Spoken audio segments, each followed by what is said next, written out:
কক্সবাজার থেকে এসে এমন অবস্থা হয়েছে আমার, জ্বর।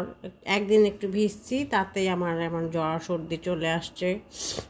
খাওয়ার একদমই আর নাই, তো খাওয়ার নিয়ে বসছি। পুঁই শাক দিয়ে চিংড়ি মাছ রান্না করছি আর চিকেন দিয়ে খেতে পারি কি না বুঝতে পারতেছি না।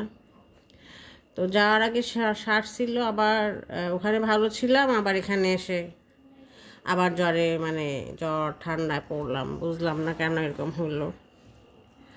তো বিসমিল্লাহ খাওয়া শুরু করলাম।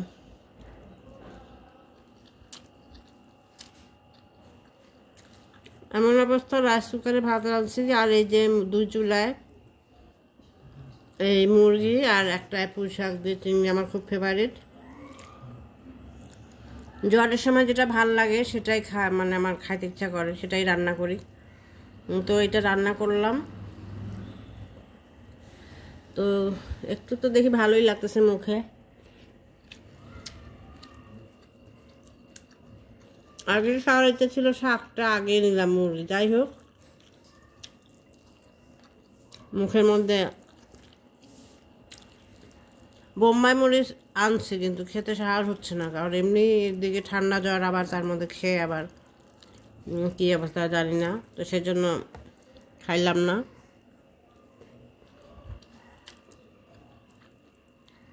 তবে মনে হচ্ছে যে শুকনো মরিচ ভর্তা বা ধনে পাতা ভর্তা যদি হতো তাহলে খেতে পারতাম।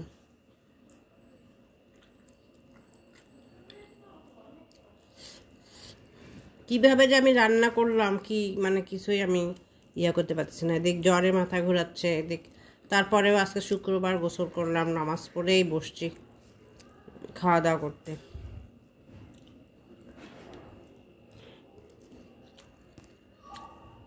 কি যে খাচ্ছে কি এখন কিছুতেই পাচ্ছি না, ঝোল টোল মিলাই গেছে সব। অথচ শুকনো শুকনো অবস্থায় শাক খেলে কিন্তু ভালো লাগে, তাই না? আমি অবশ্য একটু ঝোল ঝোল করে রান্না করি পুঁই শাকটা, খেতে মজা লাগে। তো এইভাবে কারা কারা খান না? অনেকেই খায় ঝোল ঝোল করে।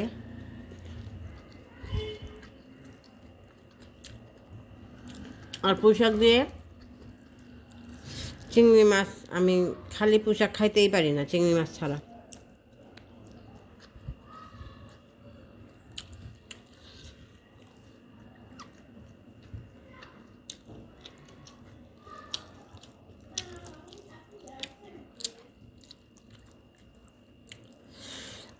তো কক্সবাজারে আমি একদিন ভিজছি, তাতেই আমার এবার কখনো আমি ভিজি, আমি 3 দিন থাকলে 3 দিনই ভিজি, কোনো জ্বর সর্দি কাশি কিছুই হয় না।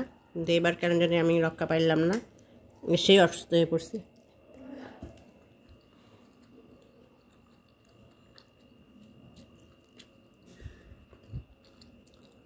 আর আমার বাড়ির হইলাম যে আমি রান্না বান্না সব দায়িত্ব আমার। আমি যদি অসুস্থ হয়ে পড়ে থাকি, আমার জ্বর হইলে আমি বসে থাকি না, আমি বাজারটা পর্যন্ত আমি করছি, কারণ আমার হাজব্যান্ড নাই, ও ট্যুরে গেছে, এসে আমাদেরকে দিয়েই চলে গেছে রাতে আবার ট্রেনে।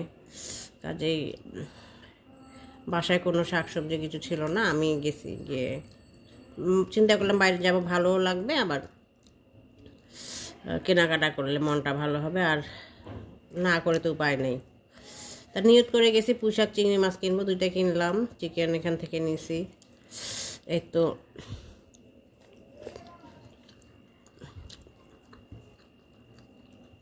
খাওয়া তরকারি বেশি নিয়ে ফেলছি ভাতের চেয়ে, যেটা আমার অভ্যাস, যে তরকারি বেশি খাই ভাত কম খাই। ওইটুকুন ভাতই আমার কাছে আজকে একটু শেষ হতে যাচ্ছে না।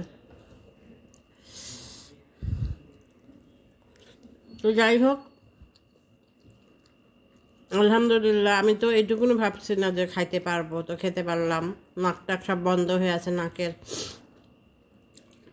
অবস্থা একেবারে খারাপ। আর জ্বর বাইরে না, জ্বর ভিতরে ভিতরে, কাজে আরও অবস্থা তো যাই হোক, দোয়া করবেন। আর অসুস্থ হলে শুয়ে থাকতে পারি না, টুকটুক করে কাজ এটা সেটা করতেই থাকি আমি। তো রাখি, আসসালামু আলাইকুম। সবাই ভালো থাকবেন, আমার জন্য দোয়া করবেন।